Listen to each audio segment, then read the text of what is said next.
আমাদের party CPIM ধন্যবাদ জানাবো, কারণ তারা মনে করেছেন মুর্শিদাবাদে কেন্দ্রের জন্য যাতে আমি উপযুক্ত বিবেচিত করেছেন। দুই হচ্ছে আমার ব্যক্তিগতভাবে সংসদীয় রাজনীতি থেকে বেশি সাংগঠনিক কাজের মধ্যে আমি মনোনিবেশ করেছিলাম এবং সেই কাজের মধ্যে ছিলাম বলেই আমি খুব উৎসাহিত ছিলাম না। আপনারা দেখেছেন গত কয়েকদিনও এই বিভিন্ন দলগুলোকে নিয়ে যাতে একসঙ্গে লড়াই হয়, বিজেপি তৃণমূল বিরোধী এই বাংলাকে যাতে নতুন করে তার পুনর্জাগরণ হয়।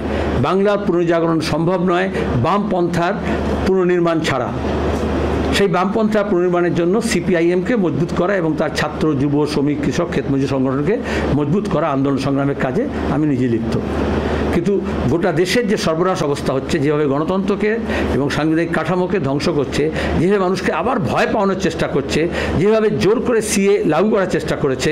যতদিন আমরা সিএ কমিটির আমি মেম্বার ছিলাম, 3 বছর ধরে আমরা পার্লামেন্টে লড়ে আটকে রেখেছিলাম। তারপরে পশ্চিমবঙ্গ থেকে সিএ ভয় দেখিয়ে বিধানসভা নির্বাচন হলো, আর তৃণমূলের সহযোগিতায় বিজেপি সিএ কানুন লাগু করে দিল, পাশ করে দিল।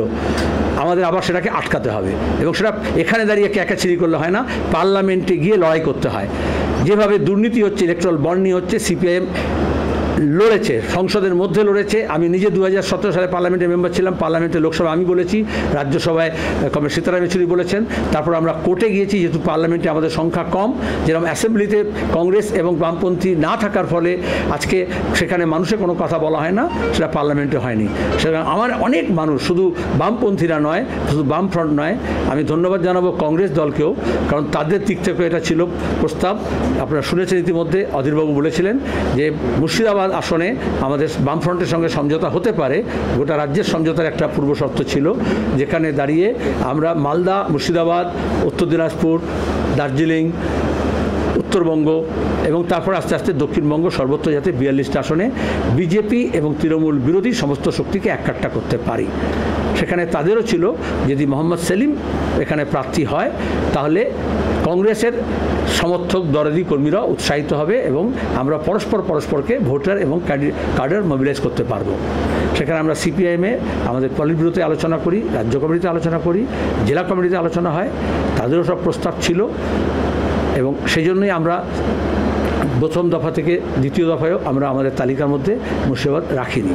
কিন্তু এখন দাঁড়িয়ে যেভাবে আমাদের আলোচনা এগোচ্ছে, সেখানে দাঁড়িয়ে আমাদের মনে হয়েছে যে অন্তত বীরভূম পর্যন্ত, নদিয়া পর্যন্ত, বর্ধমান পর্যন্ত আমাদের সমস্ত প্রার্থী, উত্তরবঙ্গ থেকে সমস্ত প্রার্থীগুলো যাতে ঘোষণা হয়ে যায়।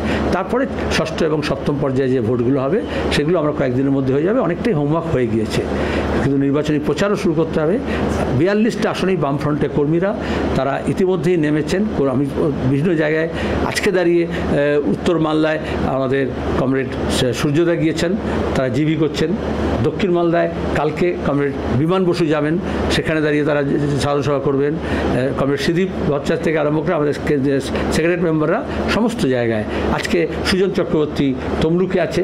এরকম আমরা আমাদের গোটা রাজ্য জুড়ে যেখানে প্রার্থী ঘোষিত হয়েছে, যেখানে প্রার্থী ঘোষিত হয়নি, আমাদের সাংগঠনিক প্রস্তুতি আমরা গত নভেম্বর থেকে তিলে তিলে গড়ে তুলেছি। এখনও যেখানে ফাঁক ফোকর আছে সেটাকে যেমন আমরা ভরাট করছি, এখনও যেখানে কিছু দুর্বলতা আছে, যেখানে ঐক্য নির্মাণে কিছুটা সমস্যা আছে, সেগুলোকে আমরা কাটাতে চাইছি। মানুষ চাইছেন গোটা দেশ থেকে বিজেপির দুর্নীতিগ্রস্ত জায়গা থেকে তাকে অপশাসন শেষ করা এবং এ রাজ্যে তৃণমূলের থেকে মুক্তি পাওয়া। সে কাজটা বিজেপি এবং তৃণমূলের মধ্যে রাজভবনের বৈঠক শুধু নয়, আজকে পরিষ্কার হয়ে যাচ্ছে যে কীভাবে তারা একসঙ্গে যোগসাজশে কাজ করছে।